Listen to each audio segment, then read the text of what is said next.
In 2015, I took a team of people to Smoky Mountain in Tondo, Philippines for some poverty relief work. Now, why is it called Smoky Mountain, you may ask? Smoky Mountain is not just a normal mountain. It's a mountain that's literally built by tons of rubbish.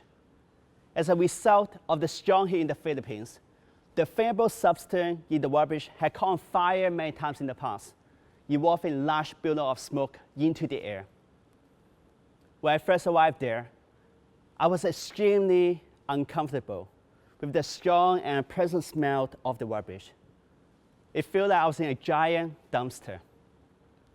I was simply shocked by how irresponsible the government had been in taking care of the basic living need of the local people there, and how such a place can still exist in a modern world today. And to many people in this area, this home. For us, we may see it as an environment which clearly lacks cleanliness. But for many locals, this is a place of financial opportunity. Over the past decade, the local community survived there by scavenging around Smoky Mountain every day with the hope of finding something valuable in the midst of the rubbish to resell them and to maintain their living. One day, our team went there for food distribution. As soon as we shout, "Food is ready," out of the corner of my eye, there was something coming out from the pile of rubbish. It was a little girl who was perhaps 3 or 4 years old. She slowly crawled out and walked to us for food. And my heart was completely broken when I saw this. Seeing her being surrounded by tons of dirty rubbish and imagining how difficult her life must be, I immediately went up to her and carried her and used what I had to clean her face and gave her some food. That night, I could not stop thinking about that little girl.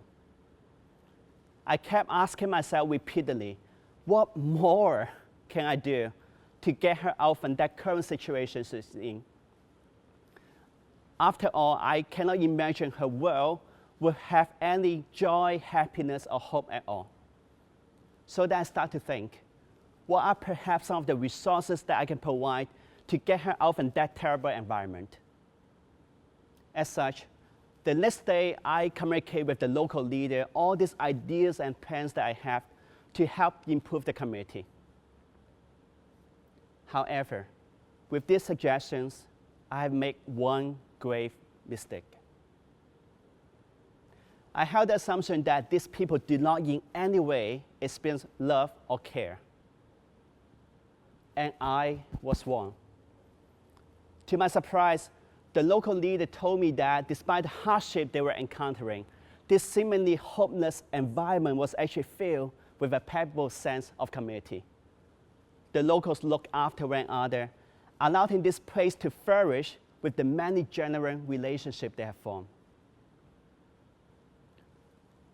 While helping people that are less fortunate than us, how easy is it that we associate what we see with our own personal perspective, and to see the world through this somewhat narrow and limited perspective of ours?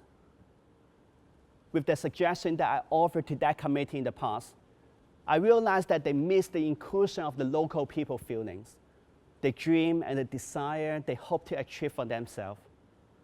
I enforced my personal perspective onto them to create false assumptions on their life, and had wrongly assumed that my ideas would be the best for them in that situation.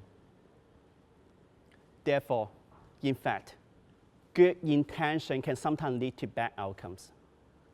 A couple that I know through charity work have decided to move to the Philippines a few years ago to look after one of the children they quickly became attached to on their previous mission trip. But to their surprise, the child actually rejected them when they returned for the second time. This because at the span of the time when they were away from the Philippines, this little child was constantly visited by different charity groups. And these people would visit her, and this child would feel a strong sense of affection. But what many people fail to notice is when these people left, this girl has a growing feeling of being repeatedly abandoned by people who love her. When we use our own perspective to judge, at best, we are only bringing people to our own standard, the standard that's subjectively acceptable to our eyes. Unconsciously, we start placing people into this box, which I call the box of limitation, and fall into a trap of having a given mindset. With the given mindset, we feel as though we are the primary giver of help, and only we can decide whether the method of help we can offer are two options, possible or impossible. But many people fail to notice is when we place people into the box of limitation, we also place ourselves in it. In the same way we limit other people's growth, we also limit our own growth. We stop improving ourselves because we are just so comfortable with our own standard. But do you know what is next to the box of limitation? It's the box of possibility. People who carry this recognize the importance of empowerment, opening their heart to others, and to maintain the humbleness and openness needed to learn from the things and people around them. With this learner mindset, it enables us to be compassionate and be in a variety of positions to promote the growth of people. But more importantly, it allows us to create possibility in the midst of impossibility. But of course, in the fast-paced society that we're living in today, many people actually prefer the given mindset rather than the learner mindset. It's because it gives us a sense of power and authority, that we are in control and other people should be listening to us. But just think about if we can all focus on the learner mindset, how much more potential we can all have to create long-term impact, which is undoubtedly more constructive for the community that we help with. Today, even though there are some major changes to my career, as I'm now involved in a full-time PhD research in the area of science and religion, the calling of serving others still remains as a central pillar in my family. I'm extremely fortunate to be married with someone who shares this exact same passion with me.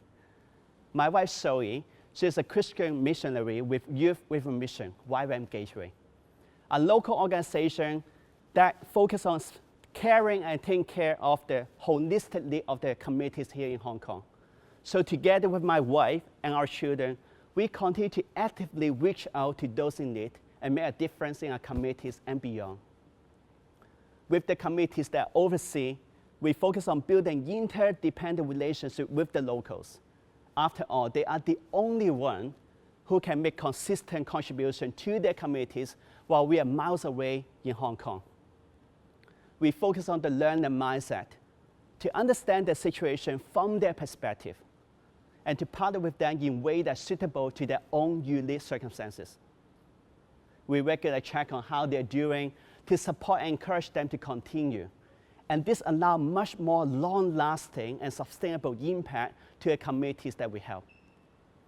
So today, I challenge you to think about how you're going to lose your mindset and to give way to the learner mindset which I previously mentioned. Do not be quick to impose your own personal perspective onto others, but take the time to understand them. Only then can we all continue to expand ourselves to foster the growth in other people, but also in our own personal life. Thank you.